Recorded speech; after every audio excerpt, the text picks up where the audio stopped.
Hola, muy buenos días. Soy la profesora Shirley Tormo, docente en estudios sociales, y el día de hoy vamos a trabajar o a aprender un poco más acerca de Mesopotamia. Es importante tener en cuenta cuando hablamos de Mesopotamia que nos referimos a una de las principales sociedades antiguas de Oriente. Su nombre en griego significa entre ríos y esto se da principalmente porque su ubicación geográfica se da entre los ríos Tigris y los ríos Éufrates.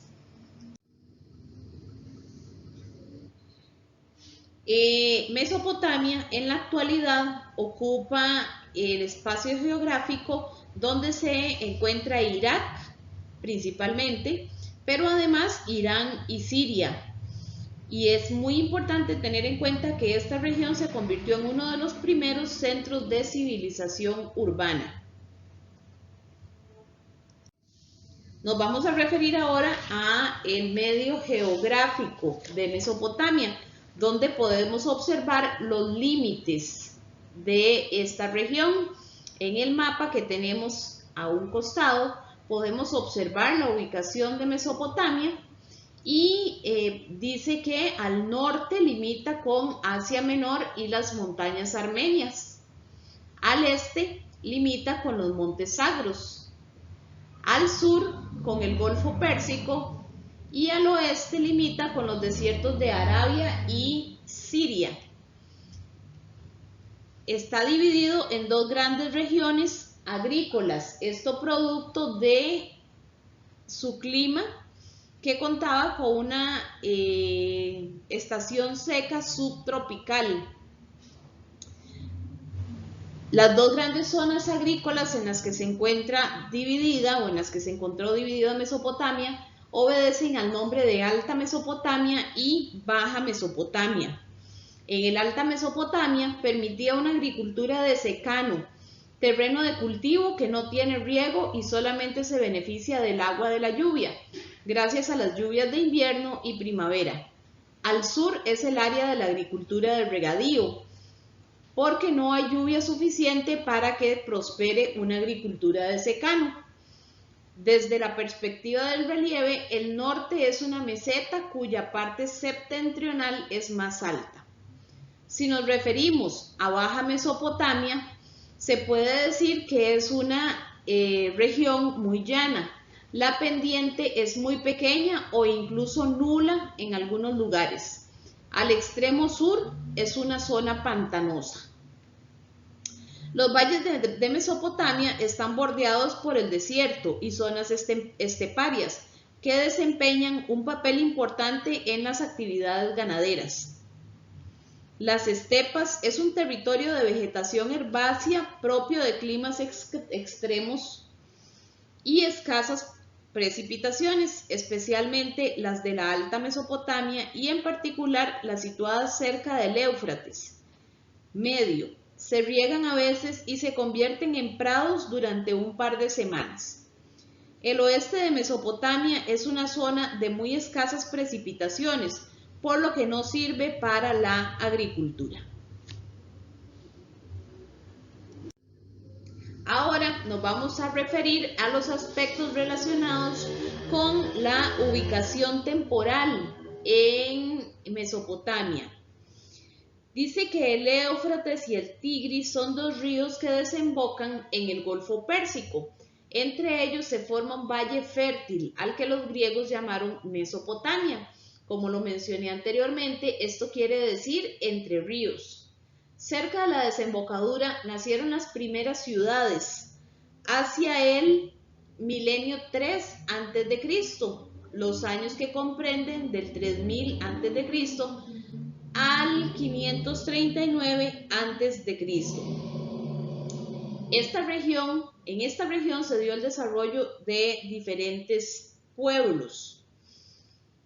Entre ellos, hacia el 3600 a.C. podríamos ubicar a los sumerios, hacia el 2300 a.C. podríamos ubicar a los babilónicos, hacia el 1300 a.C. podemos ubicar a los asirios y hacia el 612 a.C. podemos ubicar a los neobabilónicos. Hay un factor muy importante que se debe de mencionar y es que a diferencia de Egipto, Mesopotamia no tenía fronteras naturales. Esto facilitó las migraciones de pueblos diversos.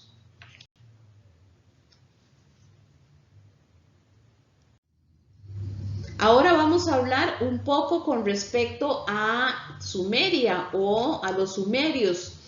Esta civilización surgió alrededor del 3600 a.C. Los sumerios se asentaron en la región sur de Mesopotamia, conocida como la tierra del Shinar. Fueron los primeros en habitar esta región. Se ubicaron al sur de Mesopotamia y fundaron ciudades-estado. ¿Pero qué son ciudades-estado? Son reinos independientes construidos por una ciudad y sus distritos circundantes. Construyeron un templo denominado Zigurat, el cual estaba construido en el centro de cada ciudad. Tenía forma de pirámide escalonada, dedicada al dios favorito de la comunidad. Y muy importante de tener en cuenta es que cada ciudad tenía su propio zigurat. En torno a la actividad comercial de los sumerios, no se desvinculó de la tierra. Ellos fueron agricultores y fueron ganaderos. También, y muy importante para la agricultura, construyeron canales de riego para sus campos. Cultivaron trigo y cebada y además domesticaron ganado ovino y ganado bovino. Fue el primer pueblo que usó la rueda, adaptado a las carretas y carrozas, principalmente enfocado a la funcionalidad de transporte. Los primeros en que los niños acudieron a la escuela. Esta fue la primera civilización que los niños acudieron a la escuela. Realizaron comercio con Egipto y con el Valle de Indo. Los sumerios dejaron un gran legado cultural y este obedece al primer sistema de escritura de la historia que ha sido interpretado a partir de unas tablillas de arcilla encontradas en Sumer. Desarrollaron conocimientos sobre el arco arquitectónico y un sistema de medir con exactitud por unidades sexagesimales. Además, la rueda y el uso de la rueda. Ahora vamos a hablar un poco con respecto a Babilonia o a los babilónicos. Esto se da hacia el año 2300 a.C. En el caso de Babilonia, un pueblo nómada y semita, los acadios, estos se establecieron en el centro de Mesopotamia. Establecieron su ciudad Akkad después de conquistar las ciudades sumerias. Controlaron las rutas marítimas y terrestres. También impusieron su lengua que reemplazó a la lengua sumeria. Hacia el 1900 a.C., los elamitas y los amoritas, que venían de Persia y Arabia respectivamente, ocuparon Mesopotamia. Por acá podemos observar en la imagen dónde estaba ubicado Babilonia. Los amoritas fundaron Babilonia, llamado originalmente Akkad. El rey tenía carácter divino y designaba a los funcionarios. Uno de sus reyes, Hammurabi, unificó las ciudades sumerias. A su muerte, el imperio se debilitó y cayó bajo la invasión de los hititas hacia 1600 a.C. Si nos referimos a los asirios, los ubicamos hacia el 1300 a.C. En el siglo XVI a.C. los asirios se expandieron desde Assur. En el siglo VII a.C. ya se había formado un imperio que incorporó a Siria, Fenicia, Palestina, Egipto y el sur de Mesopotamia. Su capital fue establecida en Nínive. Por acá podemos observar en la imagen el imperio asirio y por acá podemos observar dónde se encuentra Nínive. Asiria estaba organizada en función de la guerra. Eran guerreros muy poderosos. En el año 612 a.C., una coalición formada por medos y caldeos conquistó la ciudad de Nínive.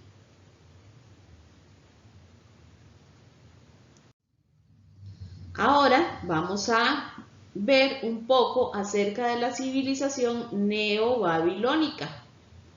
Y esta se ubica temporalmente hacia el 612 a.C., cuando comenzó un nuevo periodo de apogeo de Babilonia, con la llegada al trono de una nueva dinastía, que eran los caldeos. Durante el reinado de Nabucodonosor II, Babilonia volvió a ser la capital de un gran reino y se levantaron magníficas construcciones. Refiriéndonos a estas 4 civilizaciones, en síntesis podríamos decir que la región de Mesopotamia fue habitada durante largos periodos por sumerios, babilonios, hititas, asirios, caldeos. Entre los innumerables pueblos que habitaron la antigua Mesopotamia, existieron diferencias contrastables. Los asirios, por ejemplo, eran guerreros y organizaron una sociedad militarista, un gobierno militarista teocrático. Los sumerios se dedicaron con énfasis a la agricultura y desarrolló una sociedad con un gobierno teocrático.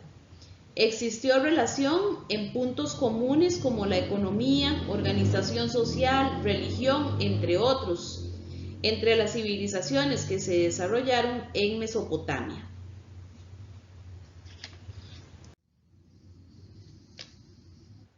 Ahora, volviendo a características generales con respecto a lo que fue la organización en Mesopotamia, nos referimos a la parte social de esta sociedad, de esta civilización. Por un lado tenemos la pirámide social en Mesopotamia, que es similar a lo que tenemos en la otra imagen, solamente que vista de forma diferente, pero podríamos decir que a la cumbre o a la cúspide de esta pirámide social en Mesopotamia ubicamos al rey, que tenía poder absoluto. Luego, en el siguiente escalón, en el siguiente grado, encontramos al grupo dirigente. Entre ese grupo dirigente podemos mencionar a los sacerdotes, a los mandos del ejército, podemos mencionar a los grandes propietarios y comerciantes. Luego tenemos en la pirámide lo que son los escribas y algunos funcionarios. Además tenemos personas libres en el siguiente rango. Esas personas libres eran los campesinos, mercaderes, artesanos, ganaderos, entre otros miembros de esta sociedad. Y por último, en la pirámide tenemos los esclavos. Se puede decir que en Mesopotamia los reyes eran representantes de las divinidades, supremos sacerdotes y amos de todo el país. A través de sus gobernadores y jueces controlaban las cosechas y las aguas. La estratificación social estaba compuesta por una nobleza militar, sacerdotes, comerciantes, artesanos, campesinos y esclavos, quienes no tenían ningún tipo de derecho y eran propiedad tanto del Estado como de los ciudadanos ricos. Los esclavos en Mesopotamia estaban conformados por los prisioneros de guerra y por los ciudadanos pobres, que debían venderse a sí mismos junto a sus familias para pagar sus deudas. Los esclavos eran utilizados en los templos, en los edificios públicos y en las casas de los particulares. la mayoría de los esclavos del templo eran mujeres que hacían las tareas domésticas. También encontramos los esclavos reales. Este grupo lo conformaba o fueron utilizados para construir edificios y fortificaciones.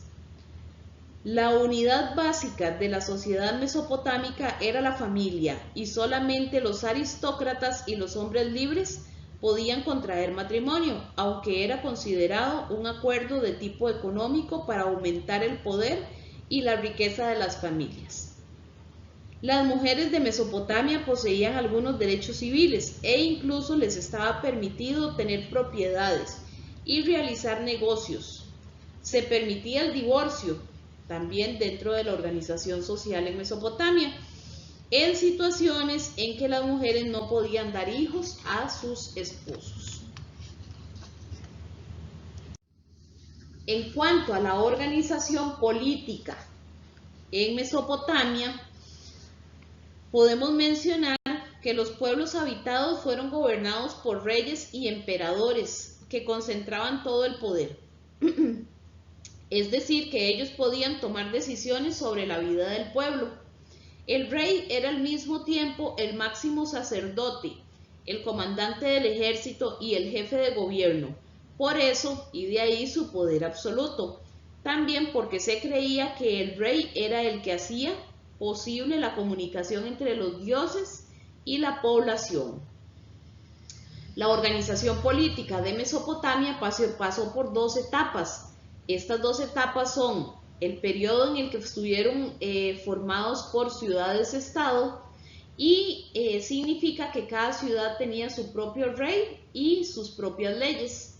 Las ciudades-estado estaban rodeadas por murallas decoradas con figuras de animales que representaban a los dioses protectores de cada ciudad. Posteriormente estuvo conformado por el imperio.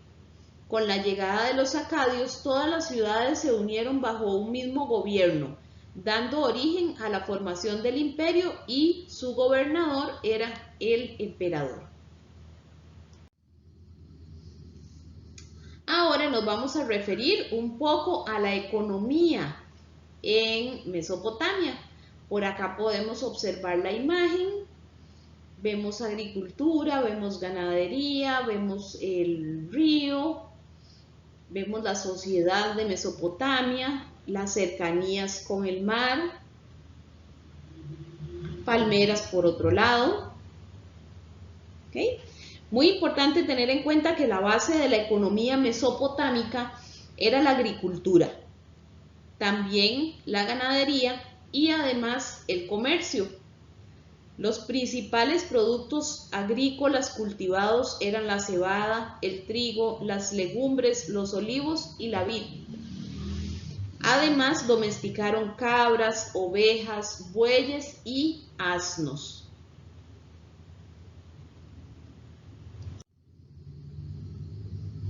Refiriéndonos a la parte de la religión en Mesopotamia, debemos de decir, y como la imagen lo refleja, Mesopotamia, la sociedad era politeísta. Esto quiere decir que creían en muchos dioses. Los sacerdotes en Mesopotamia también eran hechiceros, también eran curanderos, eran intérpretes de sueños y además eran estudiosos de los astros. Además, muy importante de tener en cuenta que cada pueblo dominante impuso sus divinidades. En la imagen podemos observar algunos de los dioses más importantes en Mesopotamia. Tenemos el dios Anu, el dios Enlil, el dios Enki, dios Sin, Ishtar y Shamash. Como podemos observar, tenemos una variedad de dioses, lo que convierte a esta sociedad mesopotámica, como lo mencioné anteriormente, en una sociedad politeísta.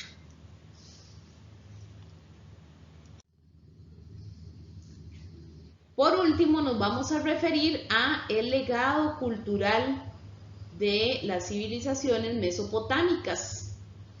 Primero, vamos a mencionar el ámbito de la matemática. Los mesopotámicos utilizaron un sistema sexagesimal con base 6, que constituyen el fundamento de nuestro sistema de horas, minutos y segundos. A partir del mismo principio, dividieron el círculo en 360 grados. Conocieron el cálculo de áreas y volúmenes, potencias y raíces. Crearon la multiplicación y crearon la división, entre algunas otras invenciones y legado con respecto al área de las matemáticas. Si nos referimos a la arquitectura, podemos observar en la imagen que tenemos de fondo es los jardines de Babilonia. Podemos decir que los mesopotámicos fueron grandes constructores de ciudades. Las paredes interiores de templos y palacios se decoraban con adornos de cerámica, vidriada y relieves. La construcción más característica de los mesopotámicos era el zigurat. Como lo mencioné anteriormente, un templo en forma de pirámide escalonada. Este zigurat estaba construido con ladrillos de barro secados al sol, porque en Mesopotamia escaseaba la piedra. Si nos referimos al ámbito de las leyes y el legado cultural en el campo de las leyes, fueron los creadores del Código de Hammurabi, un cuerpo de leyes. El Código de Hammurabi no contiene normas jurídicas acerca de temas religiosos. También impusieron las bases del derecho penal, derivan del principio común de los pueblos semitas, aplicándose la ley del talión, ojo por ojo, diente por diente. Y se da la protección del código. Se ofrece a todas las clases sociales babilónicas. El derecho protege a débiles y menesterosos, mujeres, niños o esclavos contra la injusticia de ricos y poderosos. Y si nos referimos al ámbito de la astronomía, podemos mencionar que los mesopotámicos lograron reconocer y ubicar constelaciones y 5 planetas del sistema solar. También consiguieron predecir eclipses y crearon un calendario lunar de 12 meses. Inventaron el horóscopo y además inventaron los signos zodiacales. Les agradezco mucho por la atención brindada a el tema de Mesopotamia.